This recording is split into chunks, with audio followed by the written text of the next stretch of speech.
오늘도 클릭해주셔서 감사합니다. 구독과 좋아요 부탁드립니다.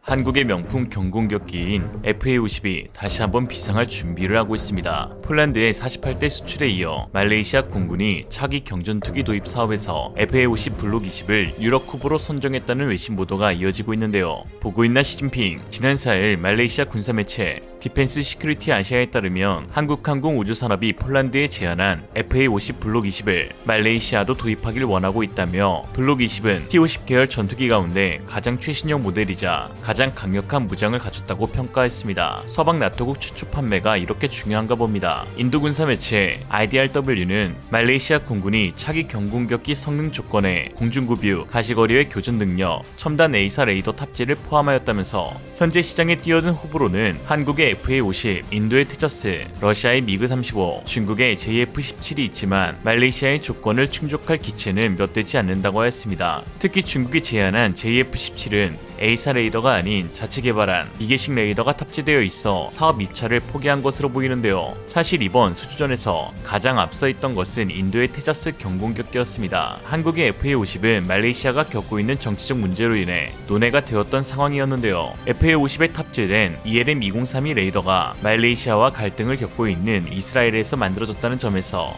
FA-50 수출이 난항을 겪고 있었죠. 팔레스타인 국민들의 투쟁을 강력히 지지하고 있는 말레이시아의 국가 정책상 결코 이스라엘이 만든 장비나 부품을 사용하지 않을 것이기 때문입니다. 그러나 최근 이러한 상황을 반전시키는 일이 생겼는데요. 바로 러시아의 군사적 위협에 위기를 느낀 폴란드가 FA-50 개량형 블록 20을 도입하기로 하였고, 여기에서 기존 이스라엘 ELM-2032 레이더가 아닌 에이사 레이더로의 변경이 확정되었기 때문입니다. 더욱이 한국의 자체적인 수요, 그리고 폴란드 및 필리핀 등 블록 20의 대규모 생산이 예정되면서 규모의 경제로 인한 가격이나 및 안정적인 공급이 가능해지게 된 것은 덤이었죠. 이에 말레이시아가 요구한 공중급유 시스템, 에이사 레이더, 가시거리의 교전 능력은 물론 4.5세대 전투기에 탑재되는 UVHF 무선 장비, 그리고 F-35에 장착되는 JHM-CS 헬멧 조준경까지 갖출 수 있게 되었습니다. 현재 말레이시아는 에이사 레이더를 탑재한 경공격기에 대한 기대가 매우 높은 상황인데요. 말레이시아 밀리터리 팬페이지에서는 말레이시아의 선택은 FA-50 블록 20,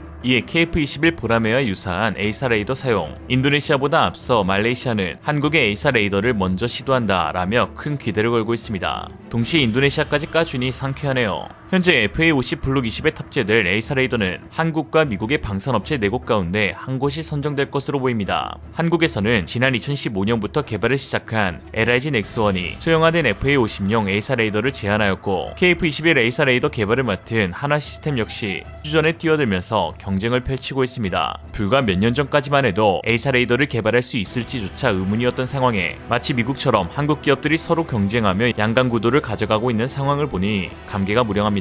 미국 방산업체들 또한 FA-50 블록 20에 탑재될 에이사 레이더를 제안하였는데요. 바로 전통 방산 명가인 레이시온과 노스롭 그루먼입니다. 레이시온사는 최근 자사 홈페이지를 통해 팬텀 스트라이크라는 명칭의 소형 에이사 레이더를 공개했습니다. 레이시온에 따르면 역사상 가장 가벼운 폼팩터로 지라갈륨 소재 및 CHRF를 구현한 최초의 공랭식 설계를 결합해 그 결과 가격은 50% 저렴하고 최대 80% 가벼우며 전력은 동급 레이더 시스템의 65%를 사용한다고 하였습니다. 노스롭 그루머는 최신형인 F-16 바이퍼에 탑재되는 AN/APG-83 에이사 레이더를 제안할 계획을 갖고 있죠. 사실상 같은 큰 줄기에서는 블록 20으로 묶여있지만 세부적으로는 미국산 에이사 레이더를 장착한 첫 번째 안과 한국산 에이사 레이더를 장착한 두 번째 안이 공존하고 있는데요. 원래 계획대로 KF-21용 에이사 레이더의 실용화와 축소형 탑재를 기다리기에는 너무 시간이 걸리기 때문에 해외 판매용 블록 20에는 미국의 에이사 레이더를 탑재하는 것이 유력한 상황이죠. 물론 한국산 에이사 레이더가 장착되면 좋겠지만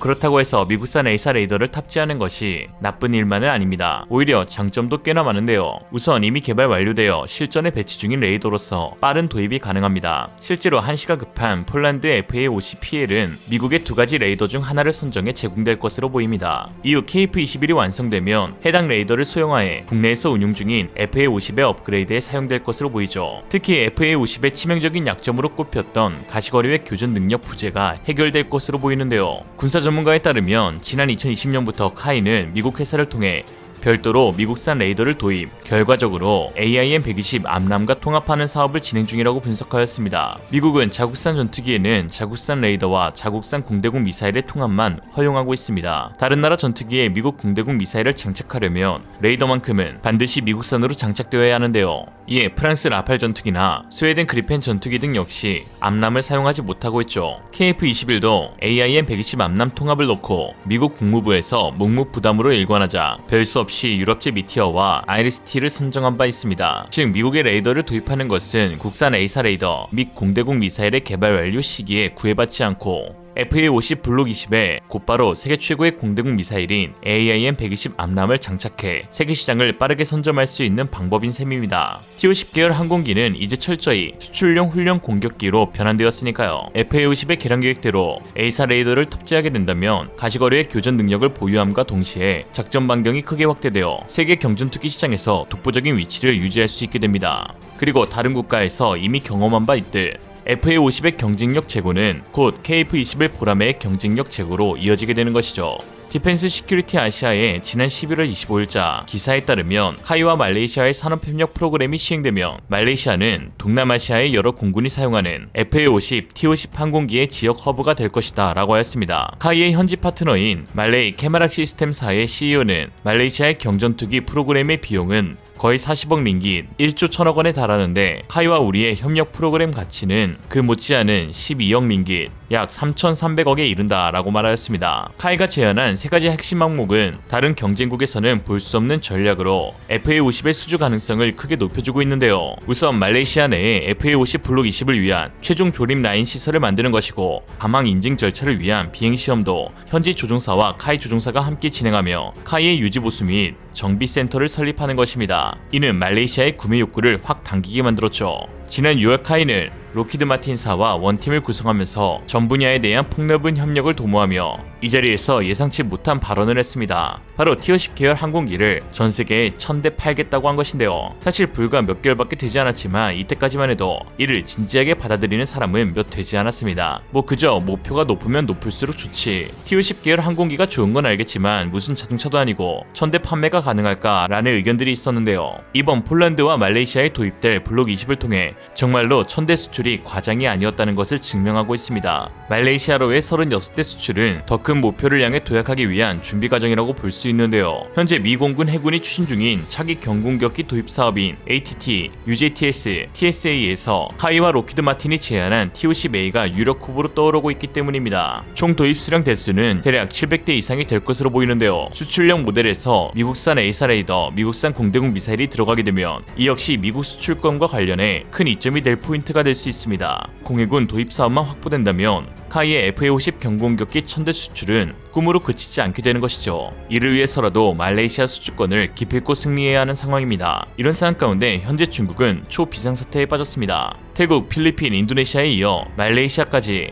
FA-50을 도입하려 하자 남중국해에서 적대적 관계를 맺고 있는 중국이 당혹감을 감추지 못하면서 도리어 한국의 FA-50을 비판하고 나섰는데요. 최근 중국과 말레이시아는 극심한 해상 영유권 갈등을 겪고 있습니다. 말레이시아 감사원은 중국 해양경비대와 해군 선박이 2020년에서 2022년 552차례에 걸쳐 남중국해의 말레이시아 영해를 침범했다는 보고서를 발표했습니다. 중국은 남중국해 해변을 따라 U자 형태로 국외선, 부단선을 그어 90%를 자국 영해라고 주장하고 있는데요. 미친거죠. 그러면서 인공섬을 건설한 뒤 군사기지까지 건설 중입니다. 최근 중국 불법 어선들은 말레이시아 루코니아 암초 인근을 향한 침범 횟수를 급격히 늘리고 있는데요. 이는 역시 이 암초에 대한 영유권을 주장하기 위한 행동으로 보입니다. 루코니아 암초는 말레이시아령 사라왁주에서 155km밖에 떨어지지 않는 곳으로 말레이시아의 주요 석유 취급 지역입니다. 빙하기의 육지였던 대륙붕 지역으로 석유와 천연가스가 매장되어 있는데 말레이시아의 하루 총 석유 생산량은 66만 배럴로 이집트보다 많은 세계 25위권입니다. 즉 중국은 자국의 불법 어선을 주기적으로 남중국해에 보내는 흑색 전략을 통해